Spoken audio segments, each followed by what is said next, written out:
Hello, everybody. I want to welcome you all. I'm Jeems, and this is Nerds. Uh, it is December 4th, 2021, and yeah, let's get to the news.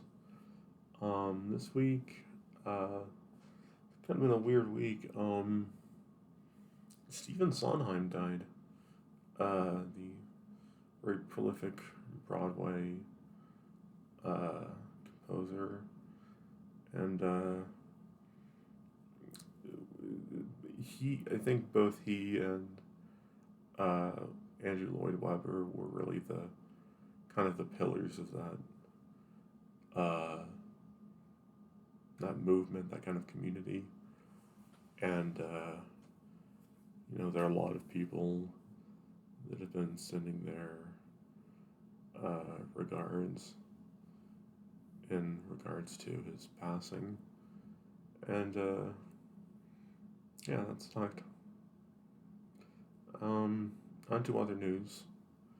Uh, Apparently on the uh, HBO Max or something like that, um, when the channel was showing the movie Birds of Prey, which is a great movie, I love that movie. Um, they showed a PG-13 edit by accident instead of the R-rated edit. And if you've seen that movie, you know it is R. Like it's truly R. To enjoy it, it needs to be R. So there was stuff like instead of Harley flipping people off, she's giving them like the two finger salute or something to that effect. And people were making a big deal out of it, thinking that this is a sanitized version of the movie, that there would not be the R-rated version available. But of course, that's not true. That was just some kind of snafu that resulted from faulty technical issues, I think.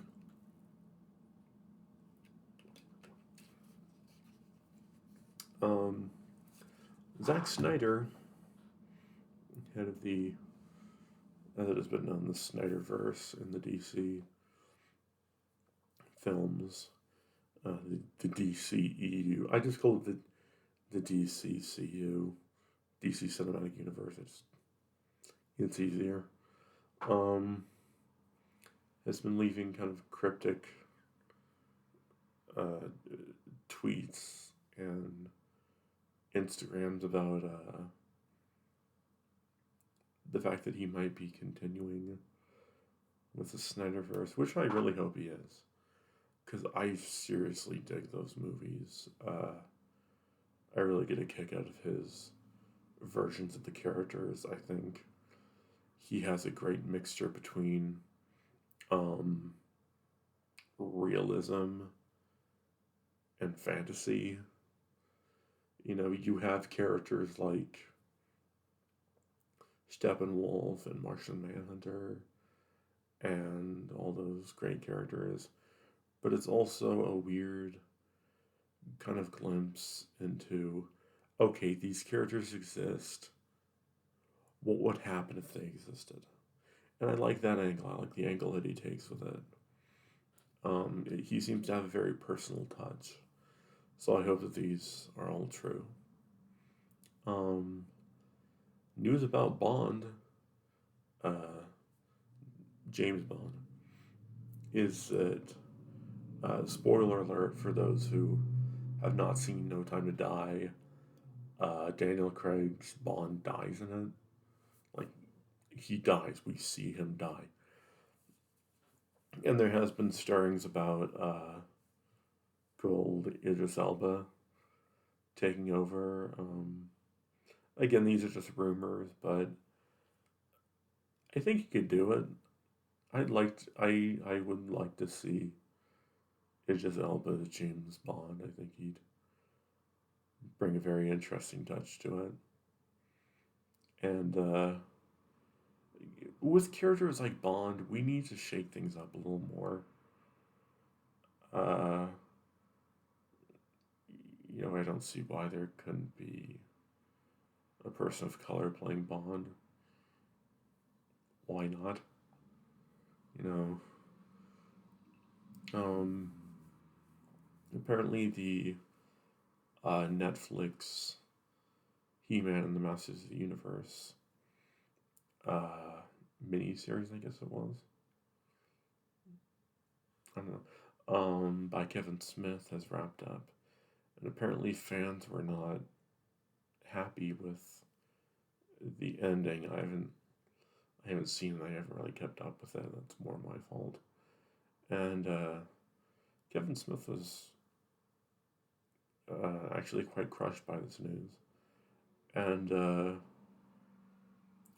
say what you want about Kevin Smith, and I know a lot of people have. Um, I think putting that much investment, and bear in mind, like, I like nerd stuff. I'm a nerd. Like, I'm deep into a lot of shit. Putting that much investment into Kevin Smith's revamp of He-Man and the Masters of the Universe seems to be a bit odd. If you didn't like his new version, wasn't there like a version in the early 2000s? I remember that one being pretty dope. So there's always reruns. If the if that version is available anywhere, I don't know if it is. Um, I've been listening to uh, the new Rhapsody album. Uh, I don't know if it's Rhapsody of Fire or Luca Turilli's Rhapsody. The band has become so many splinter groups. It's kind of confusing at this point. But it's called Glory of Salvation, and it's classic Rhapsody. It's more of what Rhapsody fans have always loved. There's the very, Dungeons and Dragons aesthetic. Kind of keeping the Ronnie James Dio torch alive, and I think that's really neat. Um, Elliot Page has been posting a lot more pics of himself, uh, and dude is seriously working on his abs. Like he's getting super cut, and I think that's awesome. You know, I was so happy when he came out as trans, because that's not an easy thing to do, especially in Hollywood. And I'm genuinely super happy that he's living the life that he needs to live now, and that he seems to be doing great, and I'm really grateful that he's at that point in his life, and I think it's really cool. Um, Vera Drew, the director and star of the new movie The People's Joker, was at Comic Con, and she was there with podcaster Jack Allison, who, if you don't know Jack Allison, he's the host of, I believe it's Jack AM, with his spouse, uh, Kate Raft, I think it is. And he's also half of the duo that make up the podcast Struggle Session, which both Jack AM and Struggle Session I highly recommend. They're really funny and insightful and interesting. Even when I don't agree with their taste in movies or comics or stuff like that. I genuinely really dig what they have to say. And yeah, Vera was, you know, promoting the People's Joker, which, yeah, been very happy that she's been doing this. As people who watch this channel might know, uh, I have a small part in that film. Uh, and I think people are gonna like that film. I really do. I think it's gonna touch an audience that a lot of people really will respond to. I caught the first two episodes of Hawkeye, and there's always been the joke of like Hawkeye's the dork of the team. Hawkeye's, the dead weight of the team. Um, I'm kind of liking this because it's street level, and the word street level gets thrown around so goddamn much. Like that was the whole aesthetic of uh, the Netflix Marvel shows, which I gotta say I was not a huge fan of. They seemed very, I don't know, they seemed very cop show procedural to me. Like that, not that type of show, but in that kind of format. This seems more comic booky, even though it is grounded.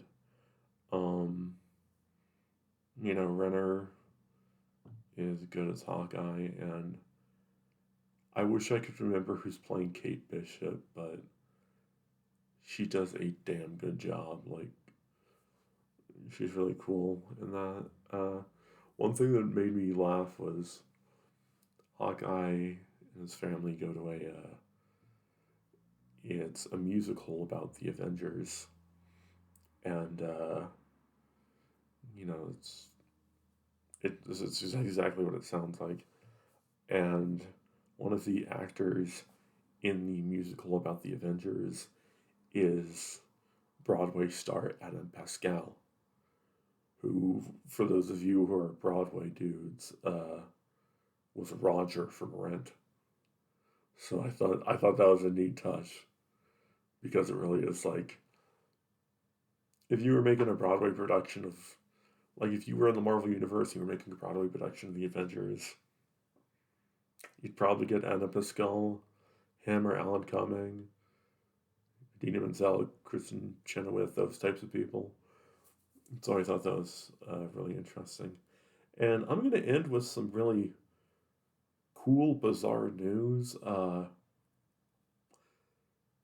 Nicolas Cage is playing Dracula. Just, I didn't know how to quite come out and say that, but Nicolas Cage is playing Dracula. He's apparently going to play him in the film Renfield, which is a story that focuses more on Renfield. I guess his descent into madness after encountering the Count. Um, I think Awkwafina is going to be in it too. Uh, I don't know who she's going to play, but she's in everything nowadays. Good for her. But, we've seen Nicolas Cage's affinity to vampires. There's Vampire's Kiss, which he doesn't play a vampire in that. Like, people are kind of on the fence, like, oh, is he a vampire in that? Like, no, he's not. He's a dude who thinks he's a vampire. And of course, he produced Shadow of the Vampire, which is that wonderful film where it posits the question of what if Max Schreck from Nosferatu was a vampire, which it's a neat angle and they pull it off beautifully. So, and Nick Cage he's so Nick Cage. I cannot wait for this role. I really can't. I think it's going to be really, really something cool. And yeah, that's about it for this week. I just want to thank everyone for visiting my channel. Um, just remind everyone that I do this every Saturday. Try to do it every Saturday. Um, and now, if you like this, press the like button, or the like button. I guess it would be. I don't know where exactly I am. The like button. If you really like it, press subscribe, and you'll be notified whenever I update. And if you have any comments, there's the comment section. Although, please be civil. And yeah, that's basically all I have to say. And I just want everybody to remember, tulip shall grow.